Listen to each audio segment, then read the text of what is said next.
Bonjour à tous, aujourd'hui on va vous présenter un petit bilan du jardin. Donc pour le premier jardin qui est orienté nord-ouest et qui donne sur la rue, ce qu'on vous a montré au tout début c'est que c'était une vraie jungle et nous l'objectif c'était d'assainir au plus, assainir en termes de lumière et en termes aussi de visibilité et puis d'usage des terrasses pour que ce soit agréable de profiter de son extérieur et pas forcément d'être enfermé dans une jungle. Donc le tout début ça a été de pouvoir déplacer et ôter des lauriers roses parce que c'était dans le passage et que ça nous embête pour la buanderie et aussi pour la gestion des poubelles comme on vous l'a dit aussi dans la vidéo qui vous présente les plans. Et après ça a été de faire des grandes tailles. Donc on va vous montrer tout ça dans ce qu'on a déjà filmé et on va aussi vous montrer les résultats de ce que ça fait d'avoir un peu plus de place dans ce premier jardin. Émilie a fait table rase des lauriers roses qui étaient dans le passage ici. On s'est vite empressé de pouvoir ranger nos poubelles dans un état temporaire parce qu'on a envie de leur faire un abri quand même.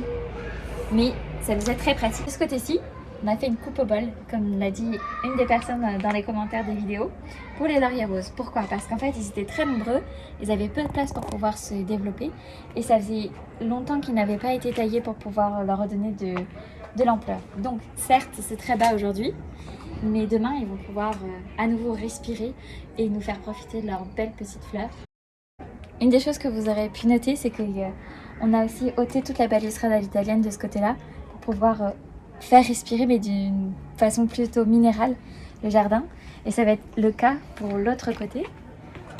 Comme ça on va garder un cachet mais uniquement sur la plateforme qui sera l'espace le plus aménagé pour pouvoir profiter des jardins. Et pour la suite, Émilie va vous présenter nos différentes plantes. Bonjour. Alors sur cette terrasse, je vous présente le bougainvillier qui a diminué de plus que de moitié. Donc maintenant il va pouvoir se régénérer et nous offrir des belles fleurs courant de cet été.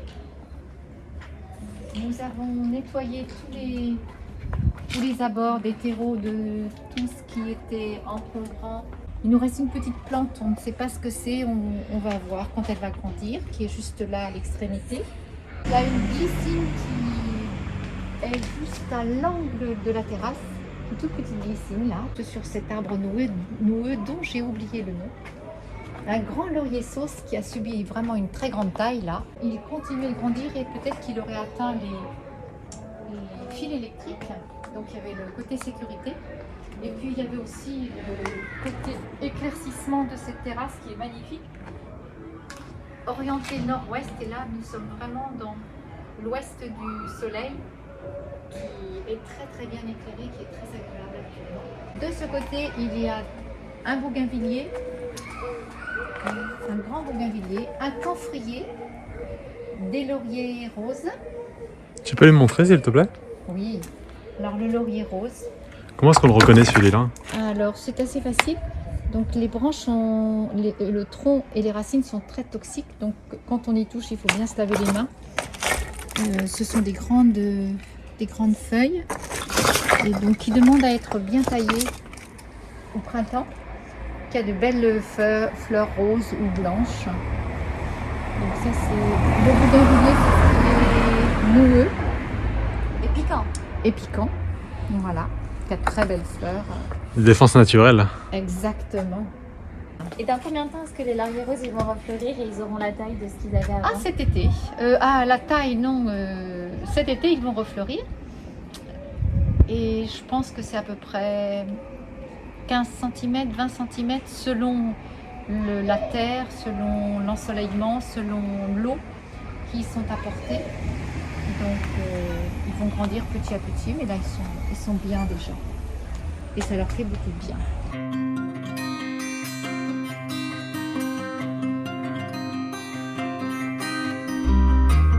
Le jardin qui est orienté sud-est, lui il a subi une vraie taille.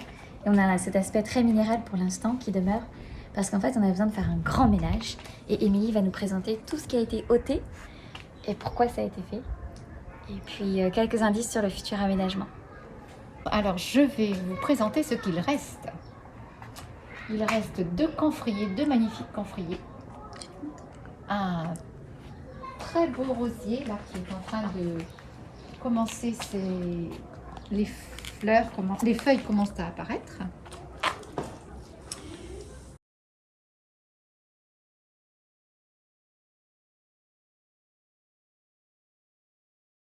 Quelques plantes grasses. Ah, ça c'est une plante grasse de jade, très jolie. Et d'autres plantes grasses qui sont en train de prendre place et voir ce que cela pourra donner pour les essaimer. Un très beau, très joli citronnier qui est en train de revivre là aussi.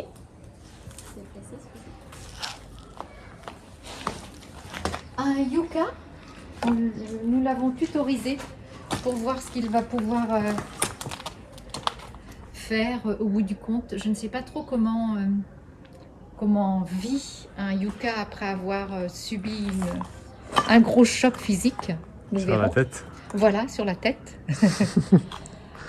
Ici, il y a un bougainvillier. Il avait été bien enchevêtré au milieu des racines de bambou. Alors là, ici, c'était un jardin de bambou.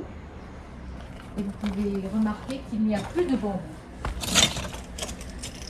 Ce fut un long nettoyage. Et comment est-ce que ça va repousser, le bougainvillier? Ah, le bougainvillier va reprendre. Il faut qu'il refasse des racines. Et puis petit à petit, la sève va remonter et ça va se faire tout doucement. Et si on joue au jeu des 7 erreurs, qu'est-ce qui manque encore dans le jardin qu'il y avait avant? Alors là, il y avait un très bel acacia. Il était magnifique cet acacia. Nous pouvons encore remarquer quelques racines. Mais malheureusement, l'acacia attaquait la terrasse des voisins, le garage et la terrasse de la maison aussi ici.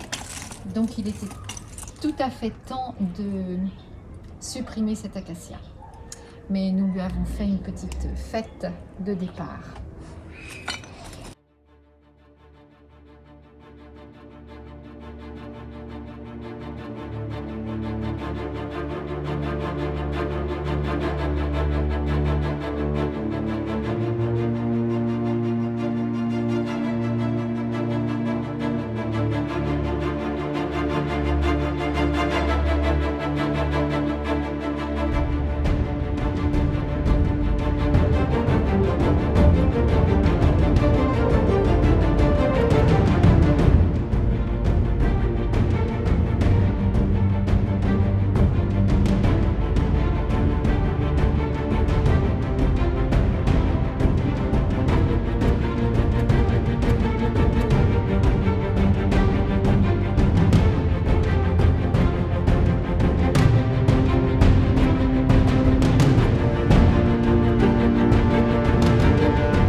Et ici, il y a un petit amas de feuilles vertes. Alors, ça doit être du lilas, je pense.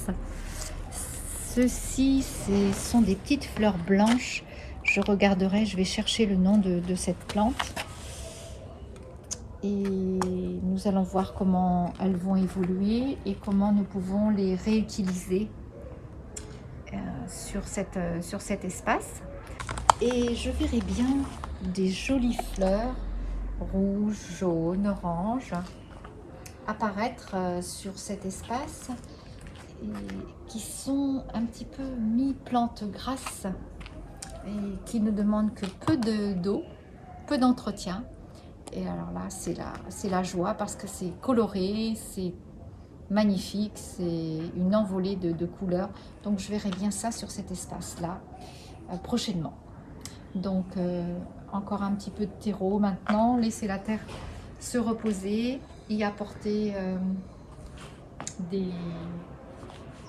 du marc de café un petit peu, des coquilles d'œufs Et puis aussi faire la chasse aux pousses de bambou. Faire la chasse aux pousses de bambou, mais qui vont ne plus revenir. Ah, il reste juste le tronc d'un néflier. Là, important. le néflier. Mais il ne pouvait pas rester ici, ce néflier. Ce n'était pas sa place. Ah bah trop proche des bords. Hein. Bof, oui. Et les racines commençaient déjà à soulever les dalles de la terrasse. Et aussi, ce qu'Emilie a fait, si vous vous souvenez dans les premiers épisodes, elle a complètement vidé le bassin qui était ici, qui était surtout un nid à moustiques, parce que l'eau n'était pas renouvelée. Et en fait, ce qu'on souhaite en faire, c'est de créer un espace terrasse où on puisse manger et se reposer de ce côté-là aussi. Et pour la fin de l'aménagement de cette terrasse, on a dû ôter une autre partie de plantes. Enfin, Emilie a ôté un bougainvillier ici qui était vraiment très joli. C'était moins la question de l'esthétique qui comptait que la gestion des eaux pluviales, parce qu'il est en plein milieu d'une gouttière et d'un chemin. Aussi, on avait besoin d'accéder à la toiture et de la refaire.